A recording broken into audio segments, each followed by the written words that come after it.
Hi, everybody. This is Heather Coleman. I am an intuitive medium, and among other things, again, because people often ask me how my gifts work, and it would take a long time to list and explain them all. But for purposes of today's video, again, I always say intuitive medium first because it means that I am someone who has been able to highly develop my abilities to tap into my intuition. And being a medium is I like to explain it as being a medium, like the medium intermediate space in between our physical earthly world and the spiritual world. So part of that is the astral and the metaphysical. And so the topic of today's video is how do I personally see auras? We've done I've done for you a lot of videos about what is the aura. You can scroll through my channel. We've talked about the various layers of the aura, how they connect to the seven main chakra layers. And I'll be honest with you all, making those videos was really eye opening, third eye opening, and eye opening for me because when I work on auras, I go to where I am guided and to what I see. And when I actually sat down and did the book learning, I realized that when I do aura cleansing or energy work on someone, I naturally have the intentions set to see the areas of greatest need. And so that's why every energy work session I do is different. And, again, I wanted to do this video because I have been asked these kinds of questions so many times over the years in multiple ways. Heather, how do you see auras? Heather, can you see auras?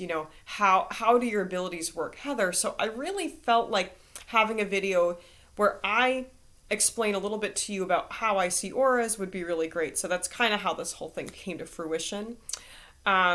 So maybe some of you have seen some of my other videos on YouTube, but just in case you haven't, the aura can be broken down into 7 layers. And just something to keep in mind, though, that's one system. Just like how our chakras are more than just the 7 main, the aura does have those 7 layers, one of each associated with the chakras.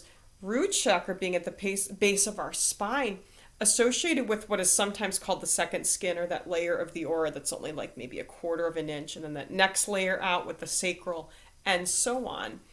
The interesting thing is, though, when I look at an aura, I don't see the aura layered like that. I'll just kind of start listing and explaining the things that I tend to see. Sometimes I will see a color that stands out very prominently. And most, but not all of the time, the color, it's usually 1 or 2 colors that stand out that I see, will tell me what energy point is most needing attention. And it's often, but not always, associated with a chakra. So, for example, to kind of explain this a little further, if I see a lot of yellow in someone's aura, that tells me that we may have some sort of an issue or just something to really look at with the solar plexus chakra, which is just above the belly button and is associated with yellow. But the type of color, the brightness or the hue or the tone of the color is really important when I look at auras. If I see the yellow, for example, as sort of a dark, cloudy color, I'm going to explain this. I'm going to give you like a physical example to kind of help you wrap your mind around it. Some of you may already know this, but a person's urine will tell a lot about their hydration and health level of their urinary tract. So really dark, deep yellow pee isn't really good. It means you're dehydrated. Maybe you're lacking some electrolytes and nutrients and of course, water. When your pee is almost clear, that's a good thing. So when you think about that I know maybe that's not the most pleasant example, but it's something a lot of us can visualize. When I see a color such as yellow in the aura, even if it's a bright yellow, if it's a pretty clear, like sort of like not opaque yellow, that means the chakra in that layer of the aura is working well. But the same thing would also apply to purple or red. If it's sort of like a color where you could see through it fairly well, or another way to think of this, like a tinted lens, we know that layer of the aura is working well. But as you might imagine, based on what I've already shared with you, typically when I see a bright color stand out, it's usually the area that's not quite functioning well. So it will often appear to me as the color is too dark and murky. We've got to clear something out of that part of the system.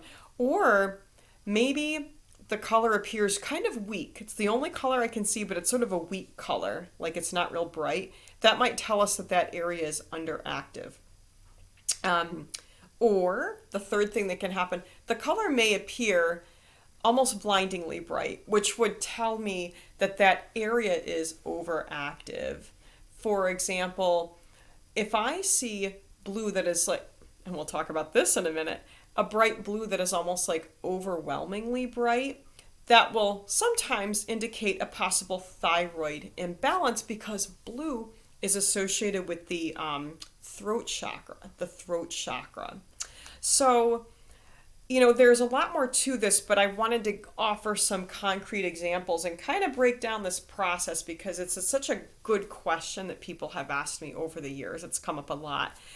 Now, colors are one thing that will stand out for me in auras. Another thing that will happen very often is when I don't, and I will say that this happens when I look with my physical eyes or just without looking, I will see remotely. Like I can have my head turned away from someone and I can detect a dark spot. This is how this sort of thing will appear to me.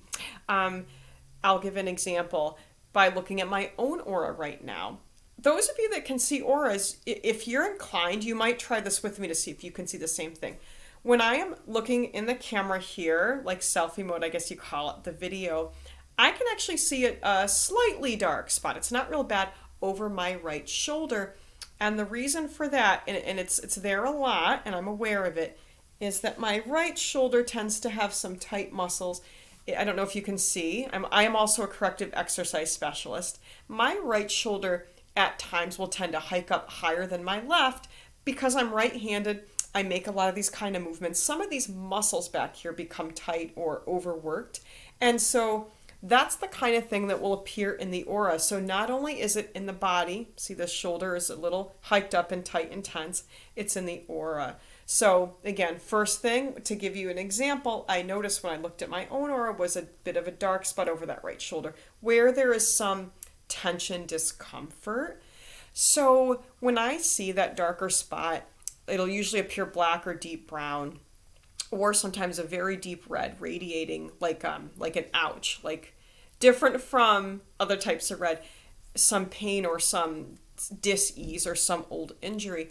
That'll sometimes happen when I view over someone's leg or over a joint, maybe the ankle or the hip. And sometimes it will indicate some sort of a muscle or joint issue, again, like an old sprain.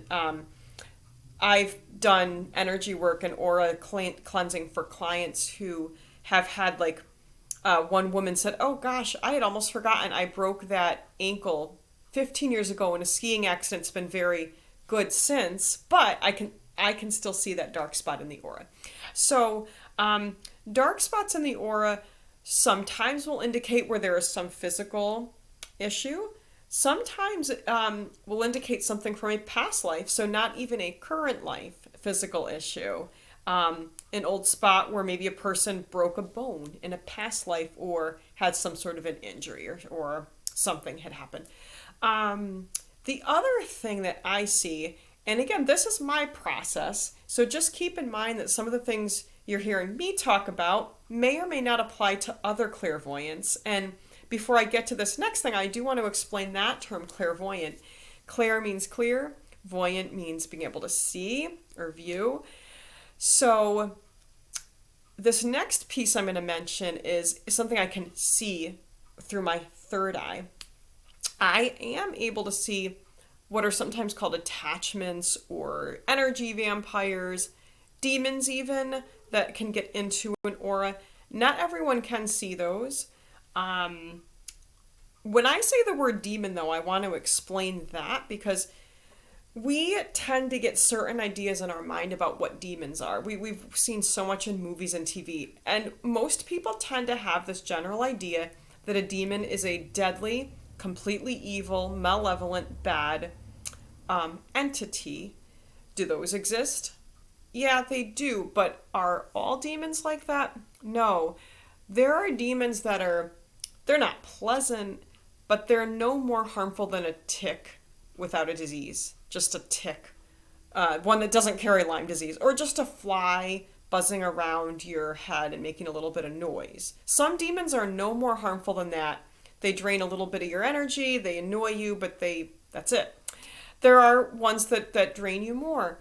Now, when I see attachments on people, I use the word tick. I know it's kind of gross, but some of them literally work that way. They feed off of weaknesses in the aura, and not always, but sometimes the dark spots that I mentioned that I can see, not always, but sometimes those dark spots will indeed have, I describe them as they're like ticks.